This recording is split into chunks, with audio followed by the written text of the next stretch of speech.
Salut à tous et bienvenue pour ce nouvel épisode de Pro Gaming.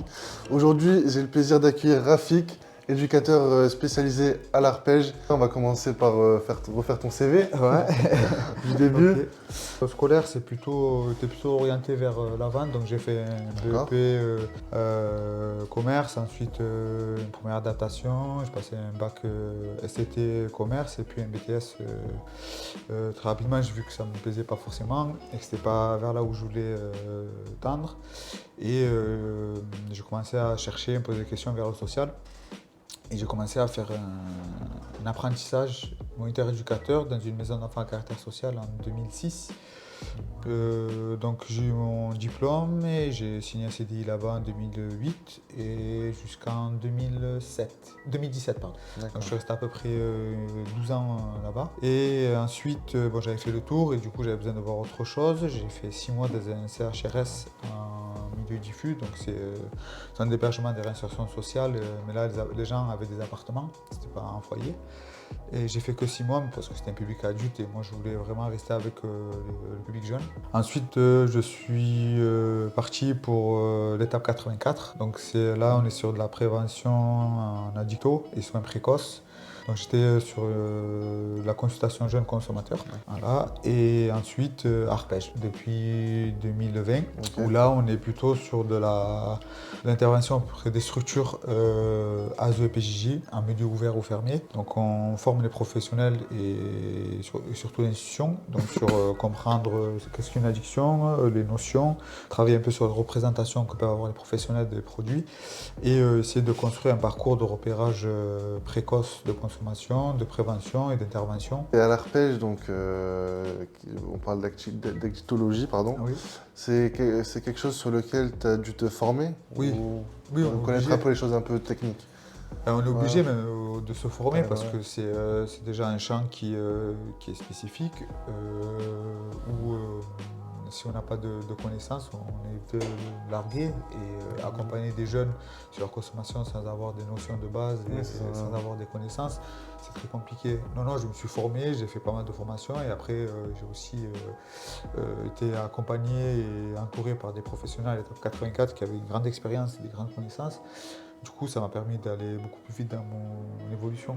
Et après, voilà, je pense qu'il faut taffer à côté pour apprendre plus vite aussi. Nous, le but du jeu, c'est que les professionnels repèrent les consommations où sont dans la prévention, donc permettre aux jeunes d'éviter les consommations par la pression du groupe, etc., l'expérimentation, ou quand la consommation a lieu, savoir si c'est une consommation problématique, s'il n'y a pas de problème, et comment réduire les risques, et s'il y a une consommation problématique, comment il peut intervenir brièvement dessus, s'il ne peut pas, comment il peut orienter.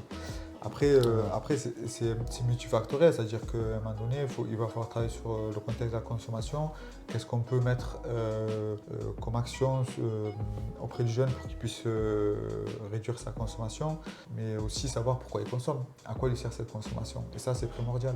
On peut tous consommer du cannabis, mais pas pour les mêmes raisons. Et ça, c'est important. Il y en a, ça va être plutôt récréatif, ça va être festif, ça va être pour oublier ses problèmes perso, l'autre, c'est parce qu'on lui met la pression au travail. Donc voilà, chacun a une consommation, elle est vraiment singulière et c'est vraiment important de ne pas avoir un schéma général de prise en charge. Voilà. C'est agir sur la personne plutôt que sur le produit. Et le produit, on va plutôt savoir si le jeune veut réduire sa consommation, garder la même et voilà comment il peut faire pour évoluer en consommant. Comment vous abordez ces interventions-là? Quels sont les procédés, on va dire, que vous allez utiliser pour justement toucher les jeunes? D'accord. Ouais, on va s'appuyer sur des supports de communication ou de médiation. Des fois, on a des jeux où ça s'appelle le pass santé ou quand c'est-on, c'est un jeu de loi où on va jeter les dés et avoir des questions sur les consommations, sur la réduction des risques, etc. Et ça permet de jouer et en même temps donner des informations. Il y a un jeu qui s'appelle le jeu la cacahuète où il va y avoir deux groupes en face à face et l'un va essayer de lui dire que le produit est trop bon et il faut qu'il goûte. Donc on l'a fait avec le collègue la dernière fois et c'était des barres chocolatées. Ok. Et c'est comment ceux d'en face résistent à la pression du groupe. D'accord, Donc, ouais, c'est il y a tout intéressant. ça, ouais. Il y a toutes ces manières d'intervenir. Bah, après, ce qu'il faut savoir, c'est qu'avec les jeunes, il ne faut pas trop être dans une forme un peu de cours. Si c'est trop moralisateur ou si on juge les consommations des jeunes, on va les perdre. Donc il faut faire fi de tout ça et être vraiment dans une écoute. L'objectif, c'est vraiment que le jeune soit acteur de sa consommation et pas esclave, parce que l'addiction, l'étymologie, c'est être esclave d'eux. Et vraiment, après, si la personne veut continuer à consommer, c'est son choix, mais qu'elle consomme d'une manière différente et sans prendre de risques. Tu as parlé de soins tout à l'heure, je voudrais rebondir sur ça. Du coup, pour vous épauler, vous avez une équipe de professionnels de santé.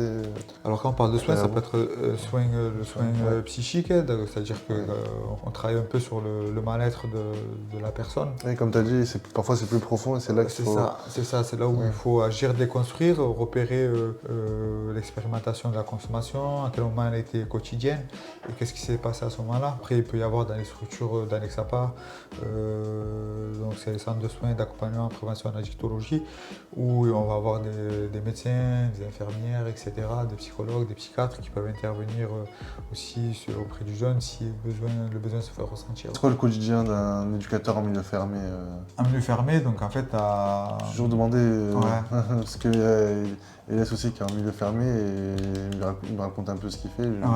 Tout ça m'intrigue. Ben, tu as, ceux qui font le lever vont commencer par organiser le matin, donc tous les départs à l'école, en formation, et ceux qui font rien aussi. Et après, il y a beaucoup aussi d'administratifs. On se rend compte que maintenant, les USDUC sont beaucoup amenés à faire la paperasse. Du coup, D'accord. ça peut être une perte de temps aussi. On est pris par le quotidien et on oublie de réfléchir sur l'accompagnement des jeunes dans leur globalité. Et voilà, ça c'est une question fondamentale qu'on perd en milieu fermé. Ouais, je vois, ça c'est comme l'éduc peut bouffer l'homme. Ouais, c'est ça. Comme dirait Varane. Donc ouais, ça, il faut vraiment faire attention à ça. Ça va, tu te vas bien, tu te vas bien. Ouais, j'ai le 2-0. Ah, quoi comme type de public, c'est-à-dire réinsertion C'est le plus famille. Oh, bien joué. Famille, important pour le jeune, c'est de se dire que voilà, quand il y a une consommation, il faut quand même, et qu'elle pose problème, il faut chercher à comprendre ce qui se passe. Voilà, ça peut être des fois passager, mais il est important de s'orienter vers des professionnels et être accompagné. Ce que je peux dire aux jeunes, c'est s'ils consomment, voilà, consommer différemment et prudemment. Et voilà, s'il y a des soucis, vous savez où il faut aller. Ouais,